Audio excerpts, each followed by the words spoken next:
Hey everyone, Roy True from over at GoldenWest Management, and we have a fun segment, or more of an educational segment this time, and we brought in one of our preferred vendors for what happens when we have a restoration claim. So we have Joe with us here from SERVPRO. Joe from SERVPRO. Thanks for coming on, man. I appreciate it. Thank you very much. Happy to be here. Awesome. And then Joe's been working with us for a few years, and we just kind of wanted to walk through our landlords through the process of what it's like to have a claim when it comes to a flood or fire or any type of restoration work that we need, and how it looks from both sides. So he can walk us through a little bit about what to expect and what insurance claims will look like for you. I wanted to start off by saying, you know, Joe is one of our trusted vendors. He has helped us on many claims, everything from a single family home up to a multi-unit complex, and he has that experience to help our landlords out. Thank you very much. So let's start there with claims. Sure. Generally, when you guys call us out where you've been notified by one of your tenants that something's going on out there, generally you guys will be always asking us if we need to get insurance involved. So when insurance is involved, it's generally stuff that happens very quickly. Sure. What's known in the insurance business as sudden catastrophic loss. So if you are on vacation for a week and you come home and a supply line blew and there's a foot of standing water, that is a sudden catastrophic loss. And every landlord's worst nightmare. And every landlord's worst nightmare, exactly. Right. If you have just a slow drip, however, from an angle stop or something like that that's been going on for a little while, sometimes weeks or months, generally things like that are not covered.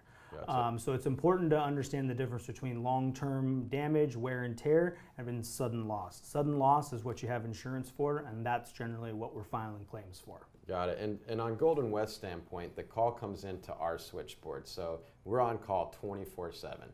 So the immediate time we get that call and we know there's a flood, fire, or blood, we like to say, we're reaching out to Joe at SERVPRO to get that claim going.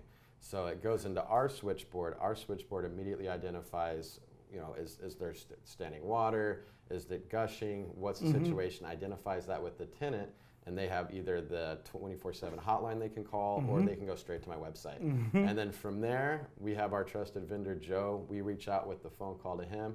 We wake him up in the middle of the night. It's always fun. Send Happened him out, this week. Right, yes it did. So we send Joe out, and then once we have that handoff, it's important that we get in SERVPRO right away because they can work directly with the insurance company too. Correct. So we're a preferred vendor for basically every insurance company. I mean, you have homeowners insurance, think of AAA, think State Farm, Farmers, Allstate, the Hartford. I could go on and on, Travelers. We're a preferred vendor for almost every one of those companies.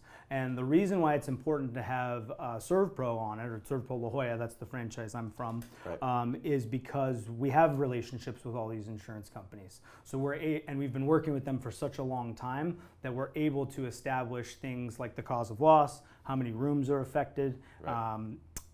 When you have a water loss, it's important to identify the categories of water.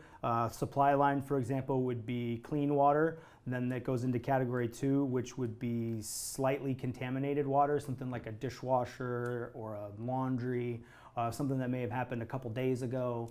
And then there's sewage, which is category 3 water. So those are things that the insurance companies want to know, and we're able to we've been doing it so often that there's just a process for it. And so we get all that info.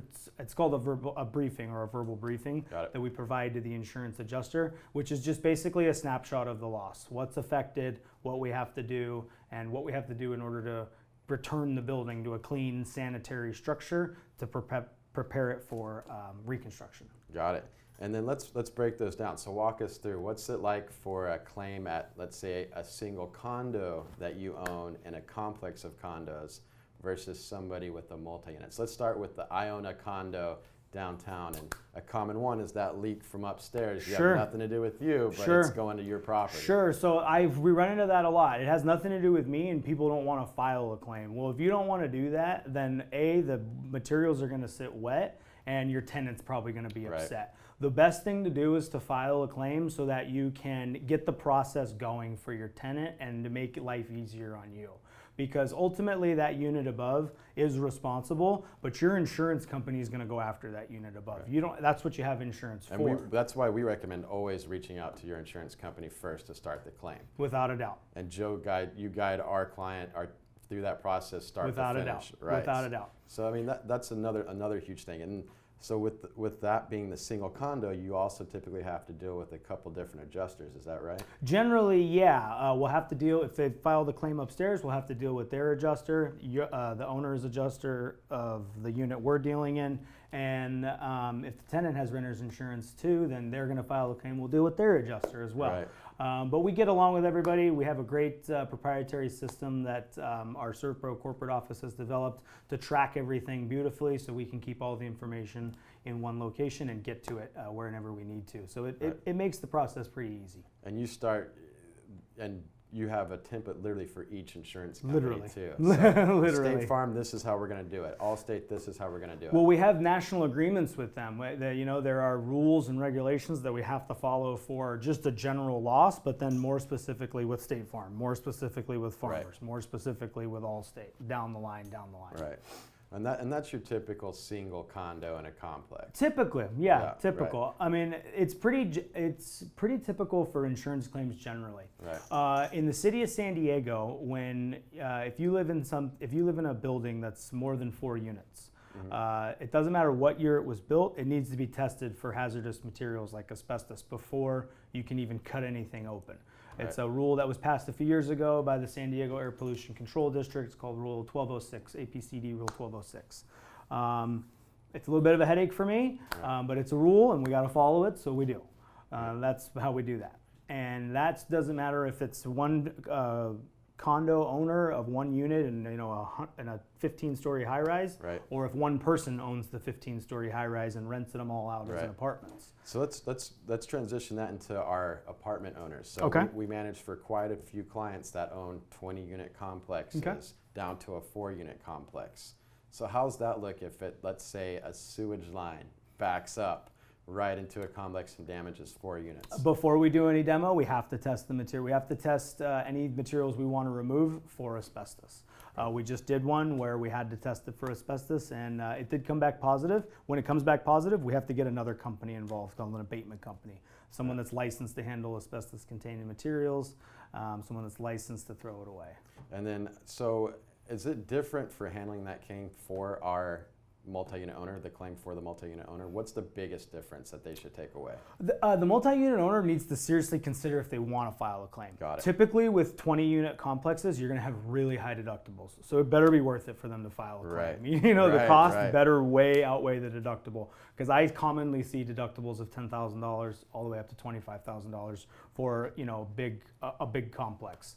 So if a loss is going to cost in that range, there's no point in filing a claim. Right.